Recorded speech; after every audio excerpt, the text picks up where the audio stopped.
girls, and welcome back to Miss Allen's channel. Today is Wednesday, May 13th, 2020. And today, this week, we've been talking about Goldilocks and the Three Bears. But there are lots of versions of this story, like I've been talking, which means they're a little different, but the same things kind of happen. Today, I'm going to read you a different one. And this one is called Goldilocks and the Three Martians. So instead of bears, we're going to be reading about Martians. And Martians are kind of like aliens. Let's see what happens this time. Goldilocks and the Three Martians. Goldilocks' mom was very strict. She gave her lots of chores. Please clean your room and make your bed and straighten up your drawers. Do you guys have chores at home? Things that your mom tells you to do? I wonder if she tells you things like Goldilocks' mom. She said, clean your room, make your bed, and straighten up your drawers. Her mom checked her homework every night. She wasn't big on sweets. She packed a lunch with healthy foods like Brussels sprouts and beets. Wash behind your ears, Mom said. No eating on the couch. Put your hat and gloves on, dear. Stand up straight. Don't slouch. Her mom was making her eat healthy food and told her not to eat on the couch. My mom had that rule when I was young. We had to eat at the table or in the kitchen, not in the living room. Goldilocks sighed and told her pets, my mom is way too tough. I'm tired of doing chores and homework. That's it. I've had enough. So Goldilocks drew up a plan. She had lots to do. It took her a week to carry out with screws, nuts, bolts, and glue. Let's look at this picture. What did she decide to make? Yeah, it looks like a rocket or an airplane. Let's see. Good riddance, planet Earth, she said at 8 o'clock at night. I'm off to find a planet where everything's just right. She filled her tank with porridge, packed cookies just in case, and took her cat and dog along and blasted off into space. I think I'd like to go to space. Would you guys like to go to space? They floated around in the capsule, which means the rocket, doing somersaults in the air. Without the pull of gravity, they all had funny hair. Gravity is how we stay on Earth. With no gravity, it'd feel like you were floating. So Miss Allen's hair would be sticking straight up and down without gravity. She flew to 7 planets. On each she found a flaw. It seemed she had this problem with everything she saw. Have we been to every planet? Let's check the map I brought. Oops, we missed a turn back there. Here's one that we forgot. Mars will be our final stop, she told her cat and dog, as she wrote their destination in her handy captain's log. So they missed, this one says too small, too hot, too many chores, that's Earth, too big, too many storms, too gassy, too cold, too far. I'll look at those pictures. So you can see, book's a little big. You can see this one right next to Earth called Mars. That's the one they missed. They're going to go back to that one. See if that's the right one. After landing on the surface, she looked around. I can't believe my eyes, she cried, amazed by what she found. Before her stood a Martian house. She rang the Martian bell. Looks like no one's home tonight, but what's that scrumptious smell? So on this planet of Mars, she found a Martian house. She rang the doorbell, but there was no one home.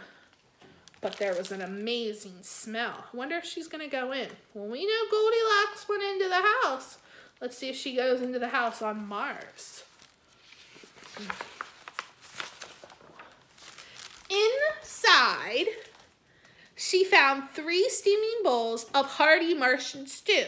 She gobbled up the smallest one, but left the other 2. So she still ate the smallest one. I think I'll rest her feet for a while in this comfy Martian chair. The first one that she sat in sent her flying through the air.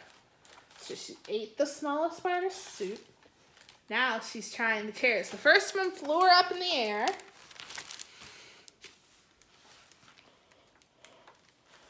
That chair is alive, she screamed out loud. And this one's full of slime. But then she tried the smallest chair and found to fit sublime. So this one was alive, this one was slimy, but that one was perfect. The meal had made her sleepy, so she headed up the stairs. Good thing she thought to bring along her trusty teddy bears. Bet she's going up to try the beds. The first bed that she sat on was just a little too high, and as she fluffed up the pillows, she looked in the eyes. The next bed made her seasick. Its waves were pretty steep, but the smallest bed was cozy, and she drifted off to sleep. So the first one was too high, second one was too soft and too wavy, but the smallest one was perfect and comfy, so she drifted off to sleep. Just then, the Martian family slid from their nightly stroll. Before they sat to eat their meal, Mama eyed her bowl. "Someone's been eating my zook," she screamed. Papa roared, "My too." The baby of the family squealed, "I don't have any stew." Mama's chair spoke up to say, "There's an alien in here. Aliens for dinner." They all began to cheer. So they thought there was aliens for dinner. The chair spoke to her. The Martian grabbed their napkins and slithered up the stairs. Goldilocks was fast asleep and dreaming of 3 bears. "Someone's been sleeping in my bed. Someone's been sleeping in mine. Something's still in my bed." The baby began to whine. Again, this is a make-believe story. There's not really Martians, but it's fun to make believe. Goldilocks yawned and stretched her arms and rubbed her sleepy eyes. She saw the Martians ogling her like some burger and fries. Means they wanted to eat her. She popped out of bed to leave. Their tongues were in the way. That would have been the end, but guess who saved the day? Oh, look at their funny tongues.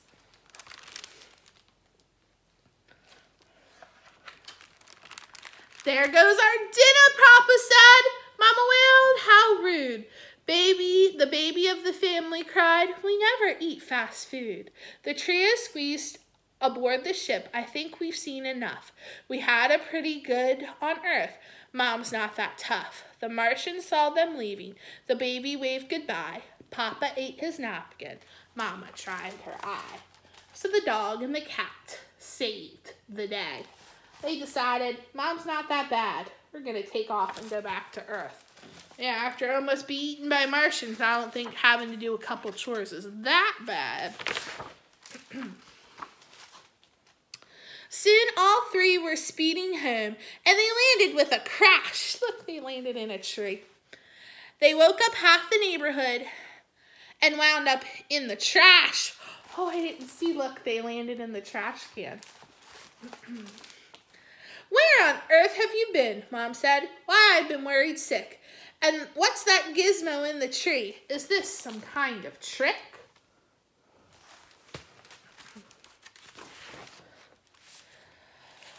Goldilocks smiled and closed her eyes. She held her mom tight. "Is everything okay?" Mom asked. "Yes. Everything is just right." The end. Oh, that was a very cool version. A different version of our other one of Goldilocks and the 3 Bears. This time, Miss Allen read you Goldilocks and the 3 Aliens. Tomorrow, I'll have one more version of Goldilocks and the 3 Bears. I hope you guys enjoy it. I love you and miss you, and have a nice day. Bye-bye.